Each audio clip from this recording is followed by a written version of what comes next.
প্রধানমন্ত্রী নরেন্দ্র মোদীর বিকশিত ভারত নির্মাণের দিশায় স্কিল ডেভেলপমেন্ট প্রকল্পে প্রশিক্ষণ নিয়ে আন্তর্জাতিক স্তরেও কর্মসংস্থানের সুযোগ পাচ্ছেন রাজ্যের যুবক যুবতীরা।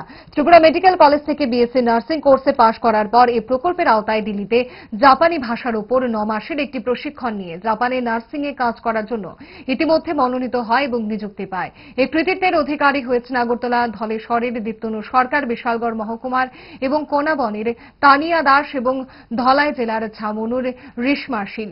বুধবার তারা মুখ্যমন্ত্রী ডক্টর মানিক সাহার সঙ্গে এই সাফল্যের সংবাদ জানাতে তার সরকারি বাসভবনে যান। মুখ্যমন্ত্রী তাদের শুভেচ্ছা জানান, তাদের এক অভিভাবক জানান শীঘ্রই তারা জাপানে চলে যাবে। হ্যাঁ, এখানে গত 29শে নভেম্বর 2022-এ এখানে যে 3 জন আছে ওরা ওই দিল্লিতে NSDCI এর উদ্যোগে যে জাপানি ভাষা শিক্ষা ওটা ট্রেনিংয়ের সূচনা হয়েছিল এবং ইতিমধ্যে ওরা ট্রেনিং নিয়েছে, পাশ করেছে এবং জাপানে ওরা কর্মসংস্থানে নার্সিং কেয়ারে ওরা কর্মসংস্থানের সুযোগ পেয়েছে।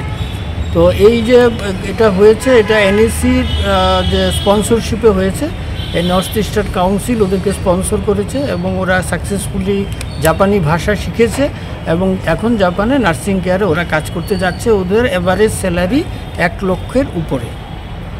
তো আজকে স্যারের সঙ্গে আমরা মাননীয় মুখ্যমন্ত্রী যেহেতু উনিও ওদের সিওফ করেছিলেন ওরা যখন ট্রেনিংয়ে যায় এবং নিশ্চয়ই এটা একটা ইন্টারন্যাশনাল প্লেসমেন্ট ওরা পেয়েছে, এটা আমাদের রাজ্যের জন্য একটা গর্বের বিষয়।